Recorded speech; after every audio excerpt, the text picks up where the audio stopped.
Hello friends. तो आज हम क्लास 12 केमिस्ट्री का जो चैप्टर 5 पढ़ रहे हैं उसमें आज हम देखने वाले हैं अपोहन तथा वैद्युत अपोहन के बारे में बहुत ज़्यादा आसानी देखेंगे। ठीक है, ये कोलाइडी विलयन को शुद्ध करने की विधि है। अपोहन को और वैद्युत अपोहन का बहुत ज़्यादा आसानी से चित्र से समझने वाले हैं। ठीक है, तो टॉपिक भैया बहुत ज़्यादा मोस्ट इंपॉर्टेंट है, तो प्लीज़ वीडियो को लास्ट तक देखना क्योंकि ये वीडियो आपके लिए बहुत इंपॉर्टेंट होने वाला है। क्योंकि अपोहन तथा वैद्युत अपोहन एग्जाम में ज़्यादातर हर साल पूछे जाते हैं। तो चलो बात करते हैं, शुरू करते वीडियो अपोहन तथा वैद्युत अपोहन के बारे में। अपोहन जिसे हम इंग्लिश में कहते हैं डायलाइसिस। ठीक है, तो देखो अपोहन होता क्या है। ठीक है, अपोहन होता क्या है, कहा गया चर्म। देखो इसके पहले अपोहन को जानने से पहले आप एक चीज समझ लो, एक चीज समझ लो कि देखो जो कोलाइडी विलयन होता है, आपका कोलाइडी विलयन जो होता है, जब कोलाइडी विलयन बनाया जाता है तो आपको जो पेप्टिकरण विधि बताई थी जिसमें आपने देखा था ताजा बना अवक्षेप था। ठीक है, ताजा बना हुआ अवक्षेप था, उसमें हमने वैद्युत अपघट्य मिलाया था। ठीक है, वैद्युत अपघट्य। तो जब वैद्युत अपघट्य मिलाकर हमने क्या बनाया था, कोलाइडी विलयन बनाया था। तो जब कोलाइडी विलयन बनता है तो उसमें थोड़ी सी अशुद्धि रहती है। उसी अशुद्धि को उसी अशुद्धि को हम अपोहन की विधि द्वारा दूर करते हैं। ठीक है, कि अशुद्धि के कण बाहर निकल जाते हैं और शुद्ध कोलाइडी विलयन हमें प्राप्त होता है। तो ये अपोहन जो है ये आपकी कोलाइडी विलयन को शुद्ध करने की विधि है। ये आप सीधा सीधा मतलब इसका जानेंगे अपोहन का। आप देखो इसकी पढ़ते कैसे इसकी विधि होती है। तो देखो चर्म पत्र झिल्ली से बनी एक थैली द्वारा कोलाइडी विलयन में घुलित पदार्थों को पृथक करने की विधि को अपोहन कहते हैं। वही बताया गया आपको, एक झिल्ली लेनी है आपको, चर्मपत्र झिल्ली जिसका नाम होगा उस।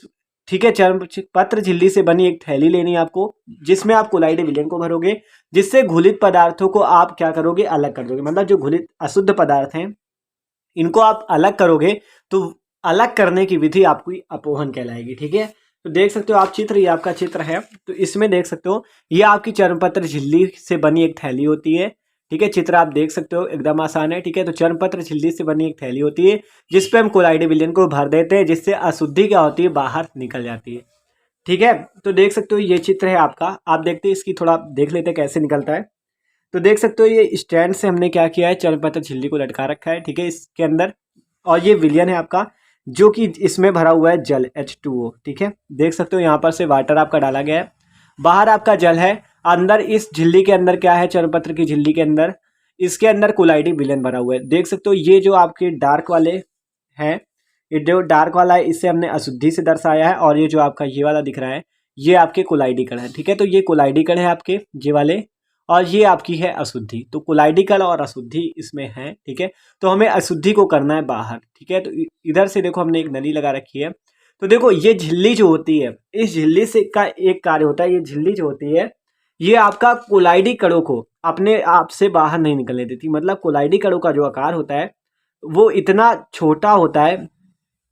ठीक है, मतलब झिल्ली के छेद से बड़ा होता है, जिसके कारण ये बाहर नहीं निकल पाते। लेकिन जो आपका अशुद्धि के कण वो बहुत ज़्यादा छोटे होते हैं, वो क्या होते हैं, इसके बाहर निकल जाते हैं। देखो आप एग्जाम्पल से समझो, मान लो आपका इतने इतने जाल ऐसे बिछा हुआ है। ठीक है, जिसमें एक इतना बड़ा कण है, एक छोटा, तो इसमें से कौन बाहर निकलेगा, छोटा वाला निकल जाएगा, बड़ा वाला इसमें से इतने में आ जाएगा, निकलेगा कैसे बाहर। तो वही चीज़ है कि कोलाइडी कण बाहर नहीं निकल पाते, लेकिन अशुद्धि जो होती है वो आपकी बाहर निकल जाती।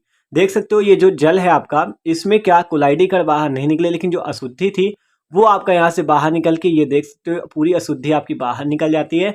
और कुछ दिनों में अशुद्धि पूरी बाहर निकल जाती है इस जल की सहायता से यहाँ बाहर, जिससे क्या होता है आपका, जिससे आपका कोलाइडी विलयन पूरा शुद्ध प्राप्त हो जाता है।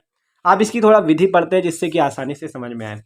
तो देखो क्या करना है, हमें चर्मपत्र झिल्ली से बनी एक थैली लेनी है जिसे अपोहक कहते हैं। ठीक है, तो ये जो थैली हमने ली है इसे हम अपोहक कहते हैं। ठीक है, डायलाइजर कहते हैं।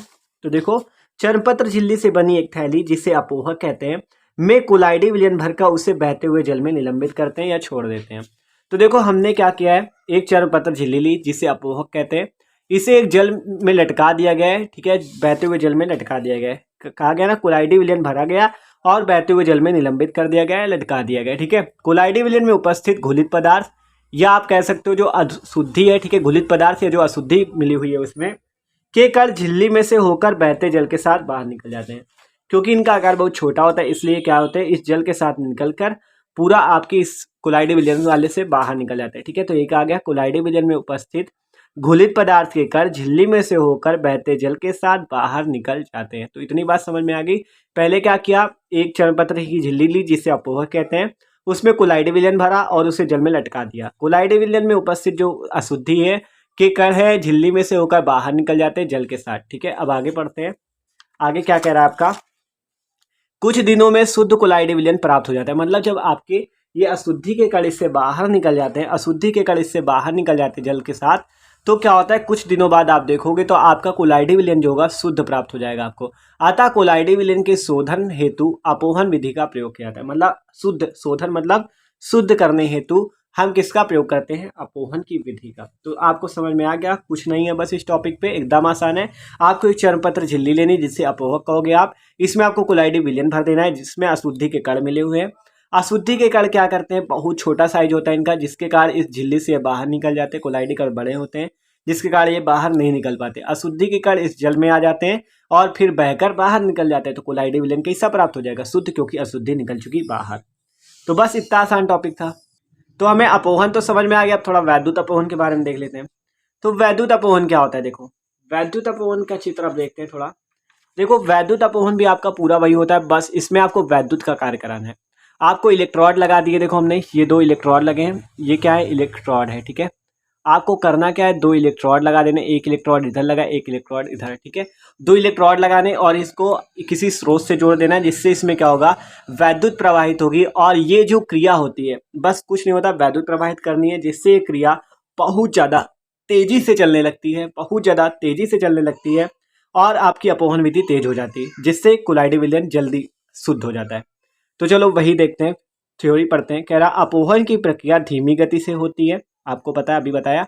यदि अशुद्ध कोलाइडी विलयन या साल की भरी जंतु झिल्ली, ठीक है, जंतु झिल्ली जो आपकी ये चर्मपत्र वाली झिल्ली थी या पारगम झिल्ली कह सकते हो, कि थैली के दोनों ओर इलेक्ट्रोड लगा देते हैं। देखो हमने थैली के दोनों ओर, आप चर्मपत्र झिल्ली लिख सकते हो जो अभी लिखा था, कोई दिक्कत नहीं। ठीक है, कि दोनों ओर हमने क्या लगा दिए, इलेक्ट्रोड। ठीक है, इलेक्ट्रोड लगा देते हैं तो अशुद्ध साल में उपस्थित अशुद्धियां इलेक्ट्रोडों द्वारा आकर्षित होकर तेजी से निकलने लगती है। इलेक्ट्रोड क्या करते हैं, इन्हें बहुत तेजी से आकर्षित करते हैं, अपनी तरफ खींच लेते हैं, जिससे अशुद्धियां बहुत तेजी से बाहर निकल जाती है, विसरित हो जाती है या बाहर निकल जाती है, जिससे साल शुद्ध हो जाता है। साल का मतलब कोलाइडी विलयन। ठीक है, साल का हो या कोलाइडी विलयन। ठीक है, तो कोलाइडी विलयन जो होता है बहुत आसानी से शुद्ध हो जाता है। बस आपको क्या वैद्युत अपोहन और अपोहन में क्या अंतर पता चला, अपोहन की क्रिया धीमी होती, बस उसमें भी आपको अशुद्धि ही दूर करनी है। लेकिन वैद्युत अपोहन में आपको जब 2 इलेक्ट्रोड लगा दोगे तो उसके कारण क्या होगा, कोलाइडी की जो अशुद्धियां हैं ये इसकी तरफ आकर्षित होती है और बहुत तेजी से आपका कोलाइडी विलयन शुद्ध होने लगता है। तो देख सकते हो कितना आसान टॉपिक था आपका अपोहन और वैद्युत अपोहन, एकदम थ्योरी के माध्यम से आसानी से चित्र से समझ लिया हमने। तो देख सकते हो ये था भैया अपोहन तथा वैद्युत अपोहन, बहुत आसान टॉपिक था। ठीक है, पृष्ठ रसायन चैप्टर का। तो इसके सारे टॉपिक हम देख रहे हैं धीरे धीरे। ठीक है, आपका पेप्टीकरण क्या होता है सब कुछ देख रहे हैं ठीक, और कोलाइडी विलयन, विलयन और निलंबन में अंतर। तो भैया आप जाके प्लेलिस्ट में देख सकते हो, एक बार प्लेलिस्ट जरूर चेक कर लेना। Chapter 5, chapter 4, chapter 3, chapter 2, chapter 1 सारे हम कंप्लीट करा चुके हैं। ठीक है, एक एक टॉपिक, तो आप जाके देख सकते हो। ठीक है, तो भाई अगर वीडियो अच्छा लगा तो प्लीज़ वीडियो को लाइक जरूर कर दीजिएगा। Okay, thanks for watching this video.